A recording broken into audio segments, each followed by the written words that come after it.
Here's an invitation to radio's most dramatic half hour, Favorite Story.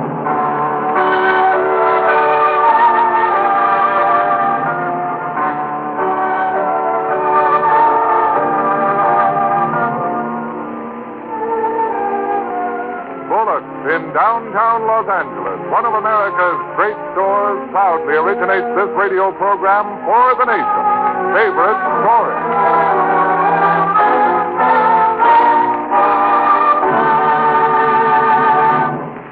This is the show that stars the story. And here to introduce tonight's famous favorite is one of our leading players, radio's famous Falstaff Openshaw, Alan Reed. Good evening. There's nothing quite so fascinating as a backstage story. So I guess it was natural for the celebrated actress and author, Miss Cornelia Otis Skinner, to pick as her favorite story one of the great yarns of the theater.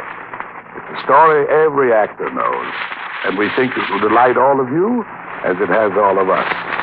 Hans Conried joins me in bringing you The Judgment of Paris by Leonard Merrick. Maestro Sweeten, the players are ready. We await only the opening cue.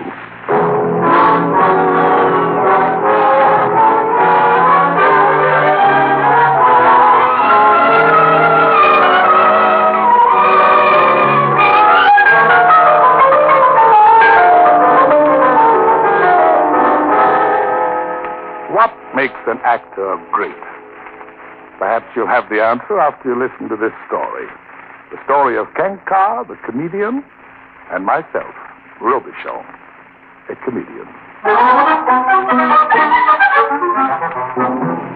For the love of heaven, tell us, Suzanne, beautiful Suzanne, which of us will you have? Well... Be quiet, Kenkar. Quiet? Telling an actor to be quiet is like telling a waterfall to stop flowing. Suzanne must have time. Time? For years we've both been courting her. Suzanne, I appeal to you. End our misery. If you love this fat actor better than me, say so. If you choose Robichon, I shall take your decision with good grace. Naturally, I prefer you choose me. My friend, my dear friend, both of you fascinate me. The fat one. Yes? And the thin one. Oh. It would be just like this beautiful creature to find a combination of us, a middle-sized one. Leave us both to weep in our grease stains. How could you ever weep? You're the funniest man in Paris. I won't even bother to mention Pagliacci. I sit in the audience on alternate nights and watch you. You, my dear Robichon, are so funny that the audience howls with laughter before you open your mouth. I bow to my loveliest critic. And you, my blessed Kenkar, you are so popular that your very silence throws the audience into convulsion. My throat is raw from practicing those silences. Suzanne, Kenkar is right. You must choose. Yes, we beg you, please, choose. Very well. Quickly, I'm holding my breath. If you wait another second, I shall lose 10 more pounds, maybe 20. I shall marry the one that is a better actor. What? But how shall we decide the point, Suzanne? Whose decision will you accept? How can the question be settled? Who shall be the judge? Paris shall be the judge. Huh? You have always said that actors are the servants of the public. But I will take the public's word. But not a player on the stage, not a critic on the press has ever been able to decide that point. No. Oh, Suzanne, only you could have said anything so tantalizing. You will find a way. Suzanne, you couldn't have done this to us if you weren't so bright and beautiful.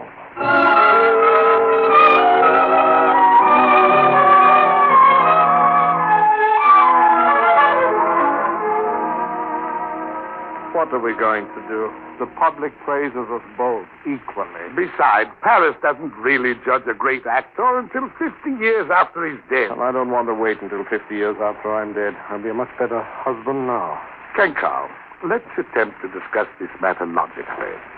Logically. Very well. You are an actor. Therefore, you consider yourself more talented than I. Naturally. I, too, am an actor. Therefore, I regard you as less gifted than myself. Well... so much for our artistic viewpoints. Let us view this as men of the world. It's obvious that we might go on being funny forever without demonstrating the supremacy of either. We must play tragic roles. Of course. I win immediately. If they ever saw your bulk on the stage in anything resembling tragedy, they'd split with laughter. Of course, the moment they saw your scarecrow face, they'd howl at the saddest tragedy ever written. I consider that a rude insult. And I'll do everything I can to prove you wrong, and immediately. I am equally insulted by your rude remarks about the rotundity of my figure. Oh. And I will prove to you that I am the great tragedian of the time, and immediately. You know, of course, that I am furious with you. And I'm furious at you. I may never speak to you again as long as I live. I'm certain I'll never speak to you. Why, this will, of course, not interfere with our friendship. Oh, certainly not.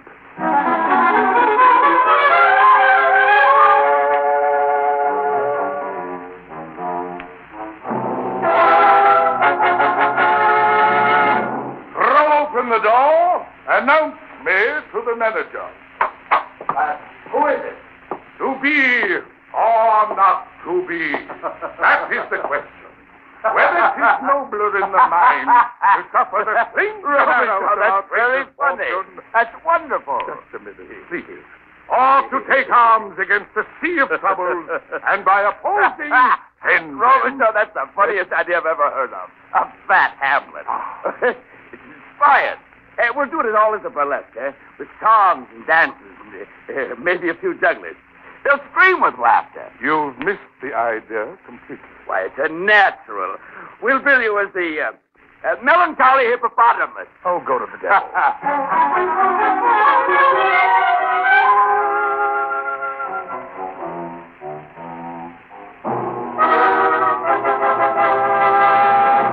Throw open the door. Announce me to the manager.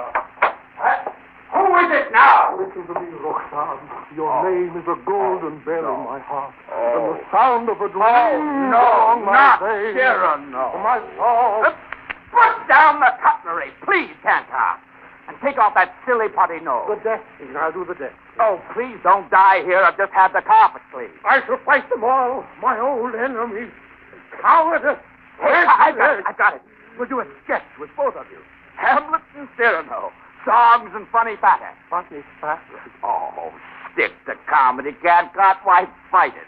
You would know a great Cyrano if you saw one. I know a great comedian, and I'll be hanged if I'll ever let you do anything but make those people roar with laughter. But save that nose as a memento, my dear fellow, of the day you made the greatest mistake of your life. And laugh! I'm the great tragedian.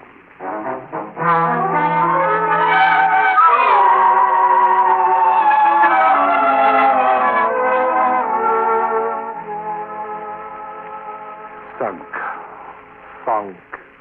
What are we going to do? I'm completely baffled. Oh, blast the theater. If I didn't love it so much, I'd hate it. Always the same way with the manager. Just because I happen to be successful in one character, I must play it all my life. A man's greatest enemy is his own success. Failure you can overcome. The critics will roast you and scorn you, but they'll give you another chance. But once let an audience stand up on its chairs and cheer you, you're done for, stuck in a groove, in a grave. What are we going to do, my friend? I never felt worse in my life. Oh, I feel dreadful. I suppose we could sit here and look tragic and just wait till all Paris passes by and sees us. All right. I'm looking as tragic as possible. You go ahead and look tragic, too. I've been looking tragic for the past 20 minutes. Well, lean into it a little more. With the face, with the body. The tears, maybe. Oh, Good, very good. call over the waiter. I've never felt more tragic in my life.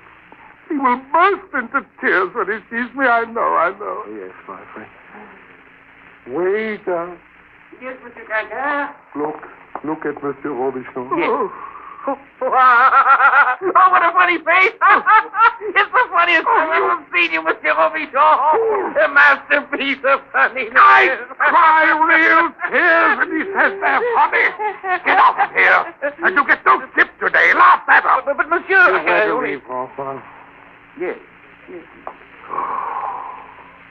What's to be done? I don't know. I counted. Oh, what's the matter? Now, look there, that chap. Now, there's a tragic face. He's staring at us. He's walking this way. Although there's a pair of tragic eyes for you. Gentlemen, I beg your pardon for the liberty I take, but I must talk to you. Yes? I want your professional advice. I'm in a position to pay a moderate fee. May I explain myself? Some other time, please. We are concentrating at the moment on our latest role. I'm sorry. Time is of the essence. I, too, am concentrating on my latest role. It'll be the only speaking part I have ever played, though I have been appearing for 20 years. What? Have you been a spear carrier for 20 years? Well, not exactly a spear, monsieur. I have been the public executioner. No. I've just retired. And I am now going out on a lecture tour to tell the public of the horrors of my former position. The public executioner. That's jolly, eh? My name is Jacques Roux, monsieur. I am to make my first lecture at Abbeville-sous-Bois next week, but I have what you gentlemen call stage fright. You? Could you give me a lesson? A lesson? Well, only one lesson would do it, and I would pay you well. Sit down, monsieur. Oh, thank you. Tell me, what will your lecture consist of? Well, the public seems to have a taste for horror, so I shall describe my experiences as executioner. Magnificent!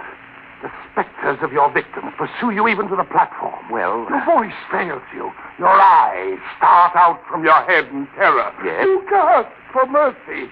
The audience thrills. Women swoon. Strong men are breathless with emotion. Yes. What an idea! What a magnificent idea I just had. Listen, are you known in Abbeville-sous-Bois? No, but why? Will anybody there recognize you? I doubt it. Now, how much will your profits amount to? It's a small hall and the prices are low. Perhaps 250 francs. How would you like to postpone your debut? I wouldn't mind. But why? I'll tell you why. I'll give you 500 francs to let me take your place. I don't understand. I've been wanting to play a tragic, a solemn role. You can explain next day that you missed your train, that you were ill. The responsibility is mine. What do you say? It's worth twice that much money. Oh, no, sir.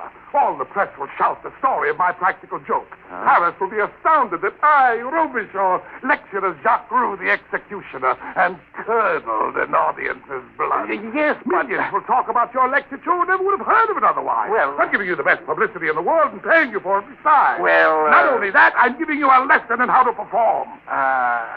Agreed, monsieur. Isn't it a magnificent idea, Kankar? Magnificent.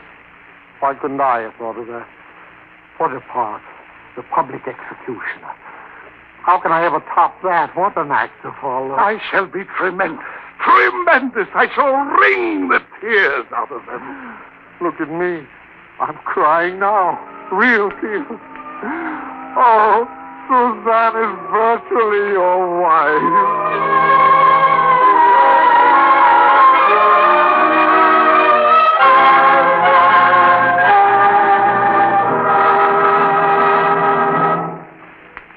Before continuing with Judgment of Paris, here's a story from Bullock.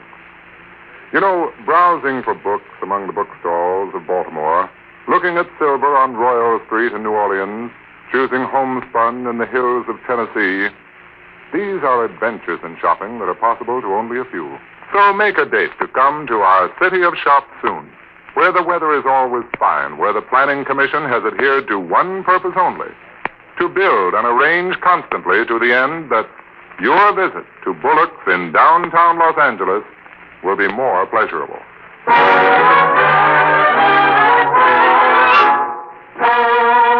We're ready for Act Two of Cornelio Otis Skinner's favorite story, dramatized and directed by Jerome Lawrence and Robert E. Lee. Leonard Merrick's The Judgment of Paris.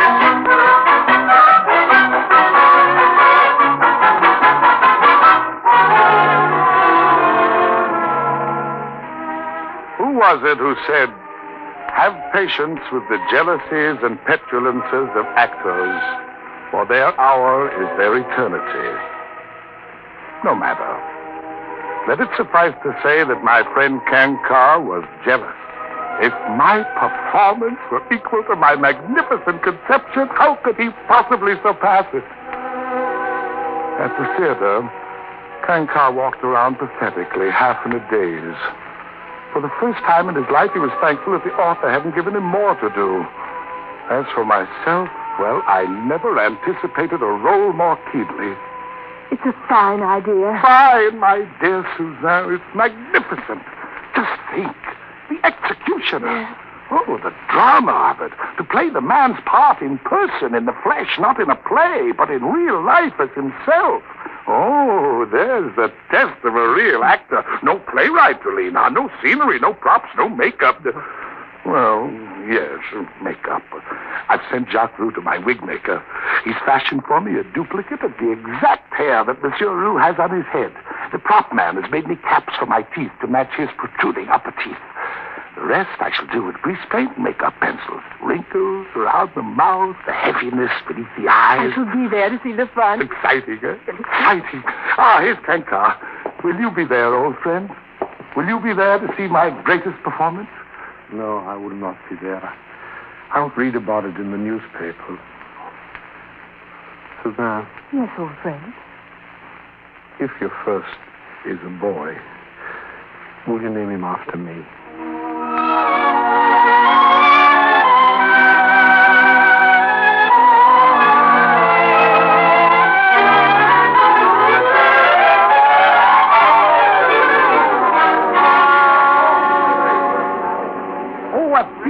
A big house, Monsieur Roux. It seems the entire town of Abril-sous-Bois has turned out for your lecture. Yes. Close the door for a moment. Certainly. Are you nervous, Monsieur Roux? Oh, no, certainly not. After all, a man with your background, you've had some jobs to do in your day. Eh, Monsieur Roux? Yes, I have. I will tell you something. A great honor. Oh? The Marquis of this town is in the audience tonight. He rarely attends such gatherings. He's an old man, but very rich. The richest in the entire area. Well, I am honored.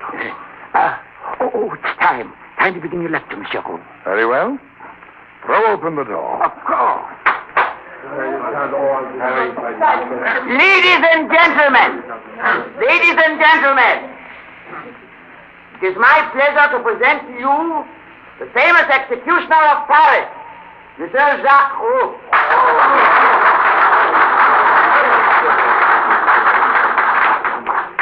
Ladies and gentlemen,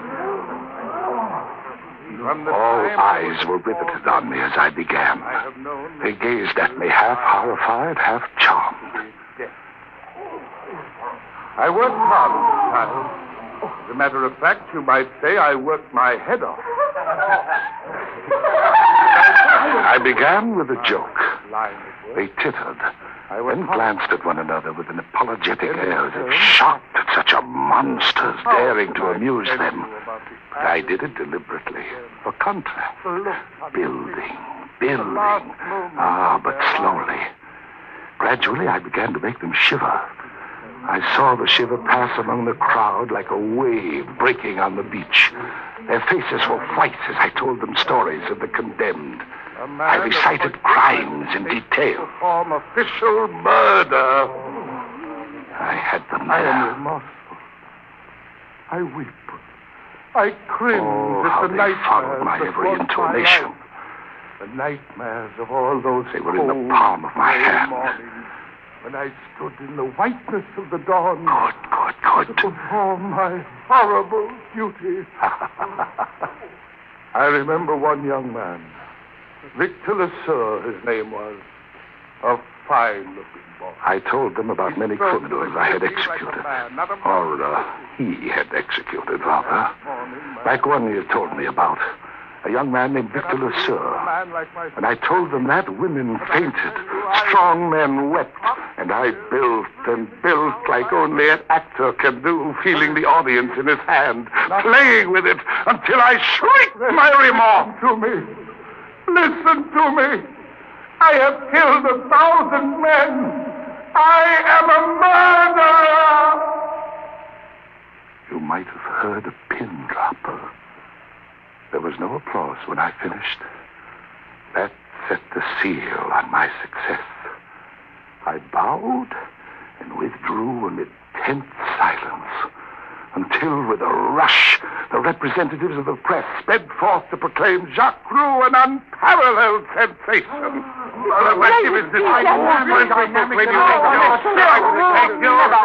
never have heard anything so thrilling, so moving. Thank you. Oh, it was wonderful. Oh, Suzanne, you liked it. You liked it. And when will you reveal your true identity? Tomorrow, sometime tomorrow. After all the newspaper accounts have been printed. I beg your pardon, Monsieur Roux. Yes. A thrilling thing has happened. The Marquis has asked that you be his guest for refreshment at his villa. Oh, of course. Suzanne, forgive me, but I must visit this Marquis. It will only prove further what a great effect I made. I shall see you back in Paris. Monsieur Robert, order me a carriage. I shall go visit the Marquis.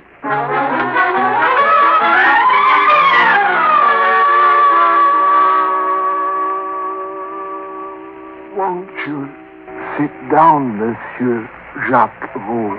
Thank you, Your Grace. I rarely leave this villa, Monsieur Roux, but your lecture tonight fascinated me, and you did not disappoint me. It was most interesting. I shall never forget it. You do me great honor, monsieur. No, not at all. Oh, here, you have had a wearying session. Allow me to pour you a bit of refreshment. Thank you, sir. There you are, Monsieur Roux. Won't you join me?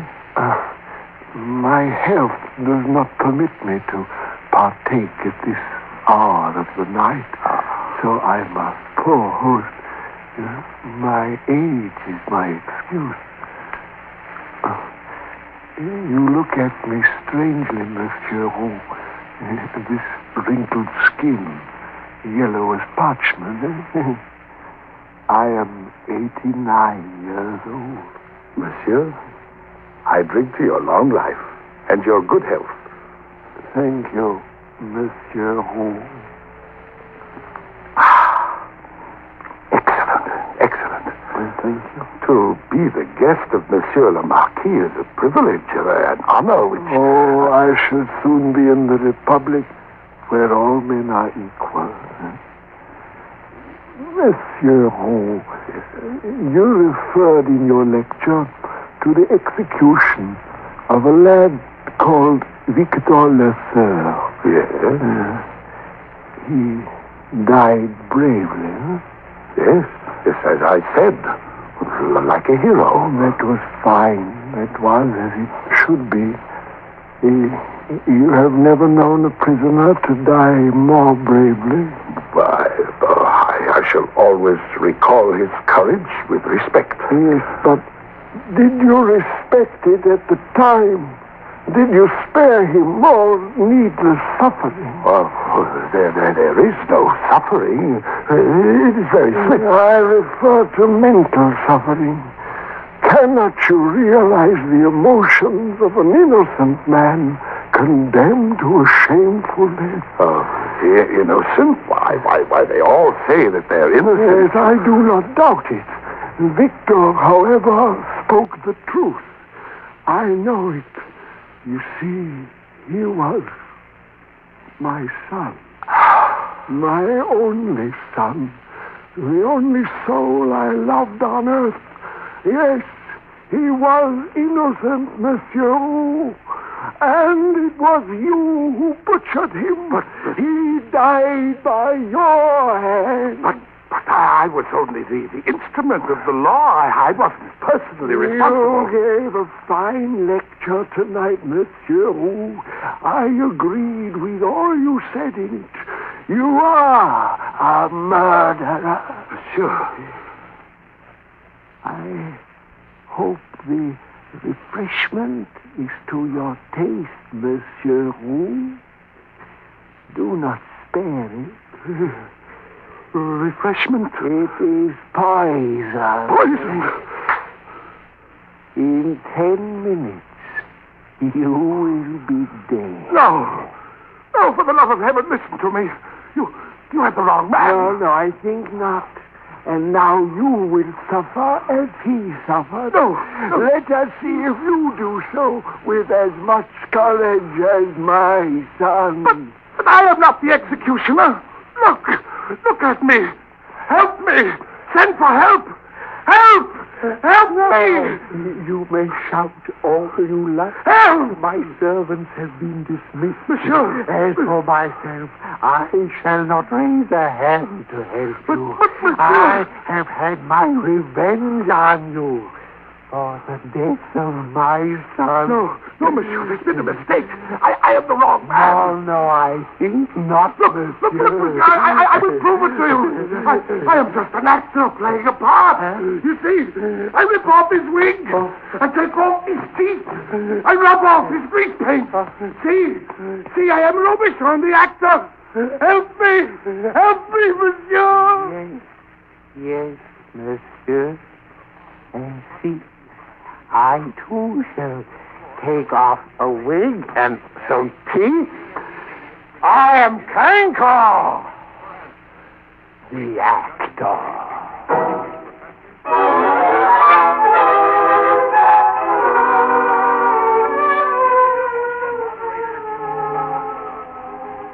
And now I must decide. Which of you is the better actor? We await your decision, Suzanne. Yes, Suzanne. It is simple. Monsieur Robichon gave a great performance and fooled hundreds of people in the audience. But Tankar wins, for he fooled another actor.